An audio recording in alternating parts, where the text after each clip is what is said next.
Well, it's good to be back with you, and today I'm excited. We have a great conversation. I've invited Haydn Shaw to join us. Haydn has recently written a great book called Generational IQ. Haydn, it's good to have you with us. Hey, thanks for inviting me. So, Hayden, interesting. You dive into one of the topics that's gotten a lot of conversation, particularly out on the internet, and it's related to this next generation. And Pew Research suggested is done some research on what they're calling the Nuns. It's the folks without any religious affiliation. And a lot of folks have dug into these stats and either exasperated them positively or looked at them maybe too negatively. I'm curious to get your take on their research. You bet. So I think there's three big points. The first one is, first, the nuns are a growing phenomenon. Nobody would say that there are fewer people who claim no affiliation today than before. Secondly, evangelical and conservative charismatic Christianity was never as big as we thought. And therefore, when we hear that it's so much smaller, we're thinking, what happened? That can't be right. But it was never as big. And so as a result, the drop hasn't been as much. I know that's kind of a bad news joke, but it's not as bad because it was never very good. And lastly, there are almost half the nuns attend church and pray, more than half pray, but they don't want to be affiliated with any label or any denomination. Even 3% of the nuns are evangelicals that are active in serving in their church, but they don't want the label of Christian because of just the baggage that comes with it. And so there's a lot of misunderstandings packed into it. I actually have a blog coming out on Faith Walk with the Washington Post that kind of tears apart those numbers and looks at what's really going on.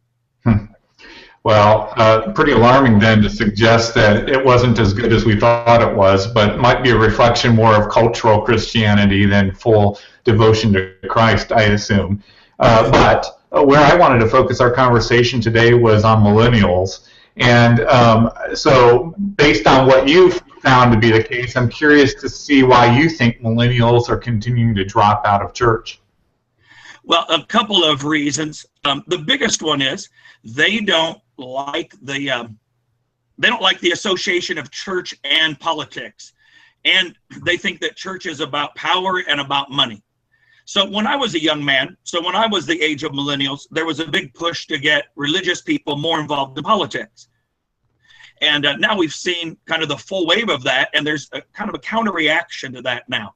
As I suggest, the way Christians handle election cycles on social media does more damage than all of the financial improprieties in churches, because it leaves a really bad taste in people's mouth that that Christians can often be so angry or so adamant about politics. And something we're going to have to figure out how we handle it. That's how we teach our. Well, I guess there's no question politics aren't going to be the solution where we're heading. And the more and more we get closer to the next election cycle, that becomes even more evident, I think, Haydn. So it's interesting in your book you talk about when people are born and how that impacts how they look at religion. Could you elaborate on some of how just the timing of our birth and how that impacts how we look at the church? Well, let's take music, for example, because that's always a fun one in general and then in churches.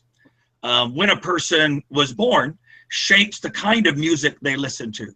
For example, worship music has a lot of 80s synthesizers and backbeats to it. And while I was alive in the 80s, I was in college in the 80s, it's actually the 70s that did the scripting or the marking on me. And so I much prefer worship music of 5 or 6 years ago because of the guitar bass rather than all the synthesizer sounds to it. And so this isn't my season of worship music because of when I was born, because when I was raised, when I was shaped. That's a simple illustration of it, but we can see it in a bunch of ways. We can see it in our attitudes about retirement. We can see it in our attitudes about money, about the church itself. And the older generations believed that your choice was either to go to church or to be a bad person.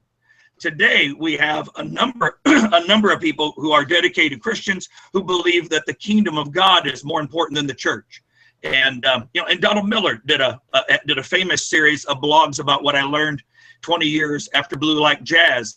And the most controversial and the one that got the most response was when he was blogging about why he didn't see the necessity of organized church in the same way he did before.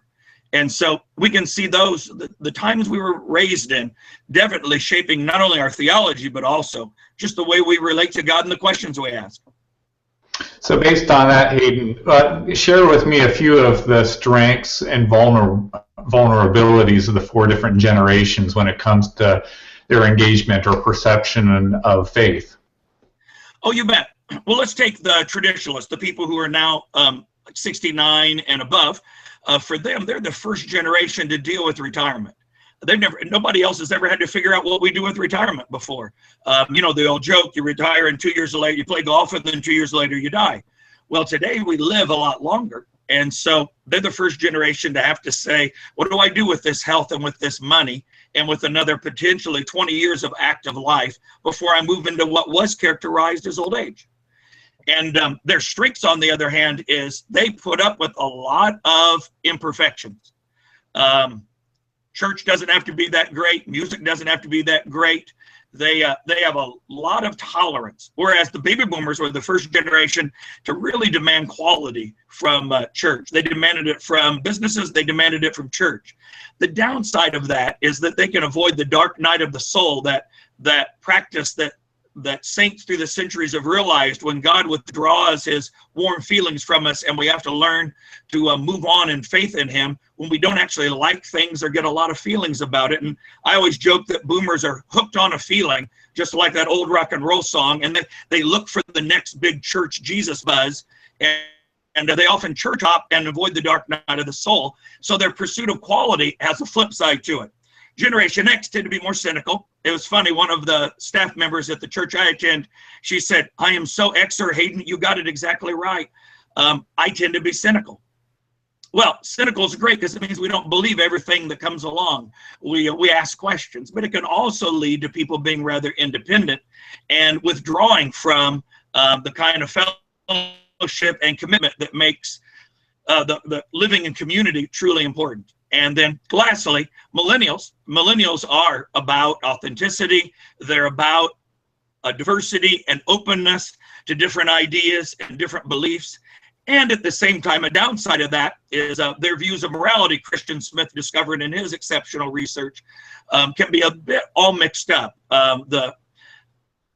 I heard a radio where they were talking about this or that, and they said, would you rather be a cannibal or would you rather judge people? And most people called in and said, I'd rather be a cannibal than a person who judged or hated other people. That the greatest of all sins is to judge someone else is definitely a part of today's environment, generation face, and it's a challenge for everyone. By the way, Haydn, give us the age range for the millennials now. Oh, you bet. Now, different experts put it in different spots because depending on when they end Generation X. But I and Gallup and most put it right around 1980. Okay. So right around 1980. So they would begin around 1980. They'd be around 32 years old right now. Okay. And what do we call the next generation after that? Is it Gen Z? Oh, that's a really good question. Nobody agrees. I call them the next generation because nobody agrees. The government calls them Homeland Generation because Strauss and Howe proposed that because of all the security, the Homeland, which negative titles almost never work. And so I don't think that one's going to stick. I like Generation I or Always On Generation. But Apple would really love Generation I, so I don't know that we'll go with branding either. But what age would be the oldest folks in that next generation? Old people disagree. It's hard to tell because there's not enough surveys or political voting data or purchasing records yet. But most likely, if you project the 20-year cycles we've been on, most likely then you'd see them around 14, 15. Okay. Okay. I misspoke earlier. If the millennials started in 2000, it started in 1980, then they would be about 35 now. Yeah. So between the folks that are between 15 and 35 now in that millennial range, I want to narrow that even further, the 18 to 24-year-olds. And research is showing it, and you can confirm that 70% of those 18 to 24-year-olds coming out of high school will leave the church for at least a year. And you claim, additionally, that we could cut that number in half immediately. How would we do that? Got it. Well, now Ed Stetzer's research there he talks about 71% drop out for a year. 2/3 of those come back, just to be clear. 2/3 of those come back, but they drop out for at least a year. So we know that 18 to 23 is the most vulnerable time, and it's always has. Keller pointed that out 30 years ago, that the most vulnerable time for people leaving church is right after they graduate high school. So we've always known this to be vulnerable, and no ministry has really figured it out. My son called some of the 20-somethings ministries when he was a 20-something intern to kind of find out what the best ideas are and come to him for ideas. So that's one of the most challenging age ranges. Now, the fine folks at Fuller, they discovered in their youth project that it's more like 55%. So whether it's 55 or whether it's 71, it's a nasty number. Here's what the research does show. Lifeway's research, Bonner's research, same things that Fuller's Youth Project has found. If an adult of an older generation stays connected with a young person, even if it's a tweet once a week or a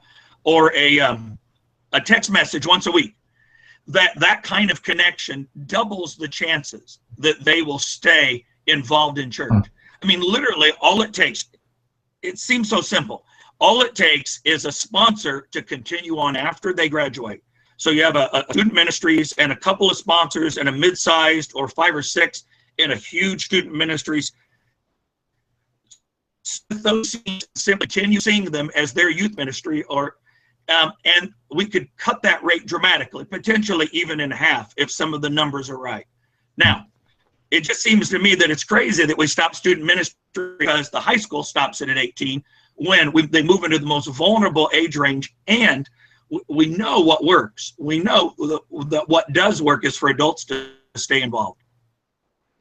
All right, so speaking specifically to the churches then that are trying to either keep millennials in the church or reach millennials, what challenge would you give to these churches? I give them 2 challenges. The first one is we've got to understand why, when they were born, gives them different demands, different challenges than we had. For example, there's a different set of questions they ask. Barna's latest research on why millennials leave churches found that 4 out of 6 of the reasons they gave were intellectual, whereas Generation Xers were very much about pragmatics. We got to get out there and serve the community. They weren't asking a lot of apologetics or philosophical questions. They were asking, well, what good is Christianity?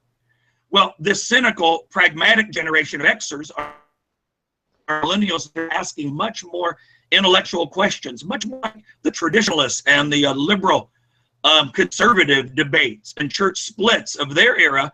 The intellectual questions are coming back, and so often churches are a generation behind, with young Xer ministers who are now doing sermons that appeal to their generation, but not necessarily teaching that answers all the questions of the younger generation. And secondly, I'd suggest that churches ask a different question. I think that churches ask the wrong question with millennials. The one I hear 70% of the time when I talk or consult with churches is, how do I get young people to come to my church? Which is really a question about your church and not about young people. A much more effective question is, what does our church need to do so that they would find us a place of spiritual help, strength, and nourishment? And so if we'll just flip that question, flip that house, if we'll just flip the question from why won't they come to us, and to what do we need to think about so that they'll find this a useful place spiritually, becomes a whole different conversation that can open up real possibilities. So Haydn, here's the deal. You and I get to work with a lot of churches, and so what I find for churches that are trying to make an impact here, they take one of 2 steps. The first is to start a separate 20-something ministry for young adults, or they start a new worship service on Sundays, a more modern worship service to try to reach young adults. And when that happens, two things occur that I think make it even more challenging for churches. Number one, they begin to segregate their generations. And because of that, one of the things you just mentioned millennials are looking for is actually diversity. And I'm assuming that's not just ethnic diversity, it's gender diversity and generational diversity. And if immediately we're setting up a separate ministry or a separate worship service, we're already going backwards because we're not impacting one of the key things that generation is looking for. And then secondly, the other thing that does as we segregate is it removes the possibility that the older generations, the traditional builders or the boomers or the Gen Xers, could have influence and develop relationship with that millennial generation. So how do we tackle this then? If that's the natural reaction, how should churches look at that differently? Well, I think there are 4 options that churches have, and I think you've already named a couple of them. The first option is the multi-generational, and there aren't a lot of large multi-generational churches. Sometimes you have a large church that reached one generation that got older, had children and grandchildren, and became multi-generational. But the energy it takes to get all generations participating together draws energy away from what you can do for outreach. And so it's simply a matter of energy. Now, I'm all for churches that want to be multi-generational. I get frustrated when churches get resentful of large churches that target a generation and get resentful that they're not large too because they believe everybody should be multi-generational. If that's what God's called you to, do it. But it's often not the fastest growth platform or pattern or model. Secondly, there's what you mentioned, church within a church. Let's start a ministry for 20-somethings and let's make that a separate congregation within the church. That has the advantage of changing not just the worship service, but also a number of the other things like how decisions are made, how power is distributed, which is another difference in the Xers and the millennials, is that many of them are not as big of a fan as a corporate model. Some are, some aren't. The research is 80 million people are a large generation. And so you're going to find folks that like it both ways. And some people want a very informal kind of structure. Other millennials and Xers want a more top-down, more classical kind of large church or church structure. You can see them in both categories. And so church within a church has the ability to change a lot of things that you couldn't change if you stayed within the larger church. Having a worship service is great because it allows people to have the kind of music they want without asking the older people to go wait in a corner. I think, by the way, that's the biggest problem we have is we don't deal with the traditionalists and older boomers when we try to reach millennials. But that's another question. And having another worship service allows people to mingle.